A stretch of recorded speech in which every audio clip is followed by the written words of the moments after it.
all. This is Palak Vadaria from LG Institute of Engineering and Technology in Department of Electronics and Communication. Today we will discuss the subject that is Python, and in Python I will discuss our last topic or last chapter, that is what? It's a MicroPython. So first we will discuss the theory that is related to MicroPython, and then we will see some practical execution of the MicroPython. So let's start our today's session. So first we will see what is MicroPython. Then the answer is, see, the MicroPython is a lean and efficient implementation of the Python programming language that includes the subset of the Python standard library, and it's optimized the run on the microcontroller on in a constrained environment, right? So MicroPython is based on the what? It's a Python language, but as we know, in a Python we have a broad standard library, but here you will not get all the function that is available in the Python. So here you have to work in some constrained environment, okay? And here using the MicroPython, so you can interface your hardware. Now next we will discuss that is a MicroPython PyBoard is a compact electronic circuit board that runs a MicroPython on a bare metal and giving you the low-level Python operating system, and that can be used to control all kind of the electronic project.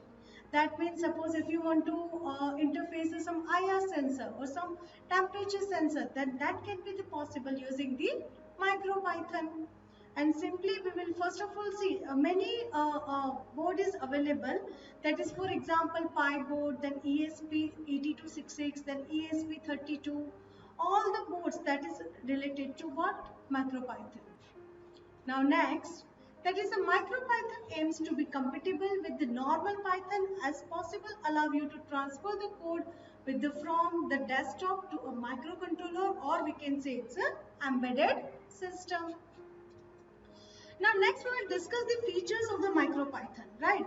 Then the first feature is what? Is a read, evaluate, print loop, interactive mode. Like in a Python, you have a one IDE, right? Ideally, where you can do the programming. Here also same, you can do the programming with the particular kind of the IDE. That we will discuss later in this session only. Then this allow you to connect the board that have execute the code without the need of compiling or uploading the perfect or quickly learning experiment with the hardware, right? Because you are going to interface the hardware with the software, right? So you require some IDE where you can write your code. Then it's an extension software library. Like a normal Python programming language, the MicroPython is a battery included and has a library built that support many tasks. Alright, for example, if you want to do some LED on-off task, so for that you require some particular type of the module. That is, for example, type module or anything you want, any extra features, then you can import that kind of the thing, right? So you have some extensive software library. Then see, next is what is the extensibility. For advanced user, MicroPython is extensible with the low-level C and C++ function. So you can mix the expressive high-level MicroPython code with the faster low-level code. Now next we will discuss that is the difference between the Python and MicroPython. So the main difference is what? That is the MicroPython does not support the entire standard library. As I discussed earlier, see, in a Python you have a broad standard library, but in a MicroPython all the function that is available in a Python that is not available in the MicroPython.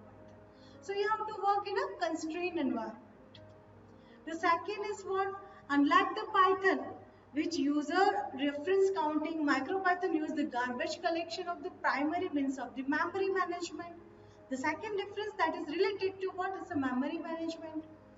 And the third is what? See here, same thing. Here the micronym specify, that means the MicroPython implements only the subset of the functionality and the parameter of the particular function and classes.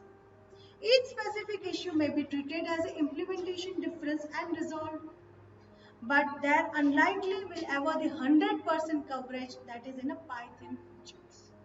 Alright. Next, we will see the getting started with the MicroPython on the ESP8266. See here I am using that is ESP8266. Instead of that, if you want to use the module that is ESP32, that is alright. If you want to use the Pi board, that is fine. So first of all, we will discuss the hardware and then software, what we require to communicate this ESP8266 on a MicroPython. So the first requirement is what? The first thing you need the board. That is what is the ESP8266. So this kind of the board is available. Okay, you will get this kind of the board that is available in the market. See here, this is what is a Wi-Fi ESP8266 module. It's a very small module, right? The second one, that is the characteristic. The main characteristic of a board is how much flash it has, how the GPIO pins are connected to the outside of the board, and whether it includes the built-in USB serial converter to make UART available to your PC. That means, see, in ESP8266, you have some pin numbers D0, D1, D2, D3 like that. And suppose you want to do the programming, then how the GPIO, that means what? That is D1, that means which GPIO pin, that all things that is included like this here. Here this is what GPIO 1 that is related to this, then receiving we have a GPIO 3, then see for flash I have a GPIO 0, right? So this is what it's a how you can what we can say how you can going to connect to the outside of the board. All right. The next what we require the powering to the board. See, to get the powering to the board, see, simple, you have to use the simple USB cable. That cable that is a normal, we can say it's our charging cable. So one end is connected with your laptop or computer and another end that you have to connect with your board.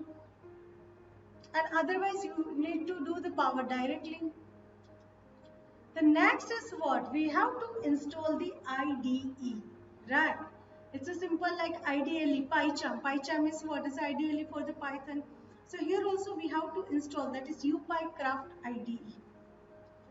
So for that, the first step that is there are the few IDE that suppose the MicroPython, that is right, Oni IDE and UPyCraft IDE. I am going to discuss that is UPyCraft IDE. So you have to go this link. See, already I have specified the link address. You just click on this link. You will get the link where you can download your UPyCraft IDE. See, after download, simply you have to click .exe file. You have to run the exe file.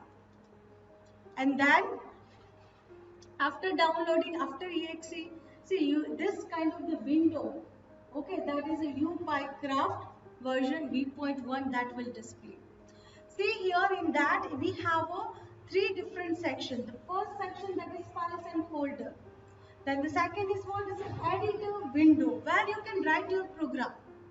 And then we have our tools. From the tools you can, like what we can say, it's a save, you can run, you can modify. That you can do with the help of the tools toolbar. Alright. And the last that is MicroPython shell or terminal where you can see your output. Now next, that is what is the folders and file. So this section contains the files and folder like device, SD folder, UPy library, workspace. So in your workspace, suppose if you have created three different files, then in a workspace you can see that three different files. So whenever you want to open the file, you can open in the workspace.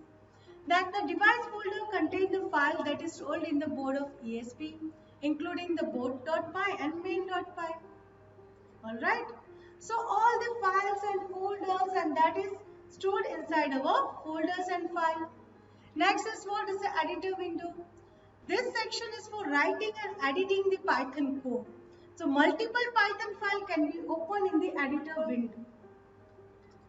And next is the tools. As we discussed, basically it is used for the creating new file, then saving the file, uploading the file, connecting and disconnecting of to the board, clearing the shell. Right, this all you can do with help of the tools. And the last is MicroPython shell and terminal. This section is for writing and executing the shell command on the ESP board.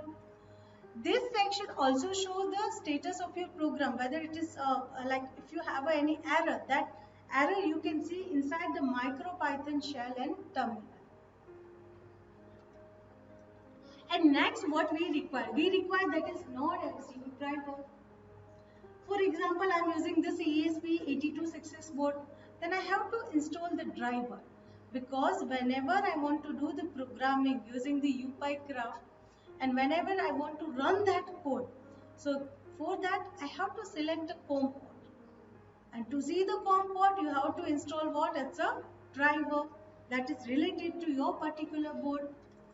So this driver can be communicated to the little square chip we mentioned here. This is the name of the driver. Okay, that you have to install. Now you have to choose the right version depending upon your operating system, and choose the installation depending upon your operating system, whether it is 64-bit or 32-bit. And next, that is getting the firmware. See, before that, if you install your driver properly, so how you can check whether the driver is installed or not? So for that, you just go to the device manager, and where in the device manager, you just click on the ports where you can see your driver. Next is what is getting the firmware. So exactly firmware is what? It's a mind. Right, if you want to communicate with the hardware, with the software, then definitely you require the firmware. Then and then you can communicate. So the first thing you need to download the most recent MicroPython firmware. That is, the firmware is what is a .bin file that I have mentioned. So for ESP8266, you have this file. You have to download this file. And if you are going to use any other board, that is apart from ESP8266, for example, if you want to use the ESP32, then you have to download the particular bin file of the ESP32. If you want to use the Pi board, then you have to download that is particular to this Pi board. So in short, see, our process is what? Whenever you want to connect any hardware, then simply you have to connect that hardware with your laptop using simple USB charging cable. And then you have to open your what? It's a UPyCraft version. Then you have to write down your code. And then simply you have in that particular UPyCraft, in that you have to select your serial as well as what? It's a serial COM port, as well as your board. Which board you are using? You are using 8266, you are using ESP32, that you have to select. And then simply you have to save your file and you have to run, or you have to execute that file. So this is all about, that is all related to theory concept of the MicroPython. Next we will discuss how you can practically implement the MicroPython. So I hope this session is clear. From this we can say our 90% syllabus is completed. Thank you.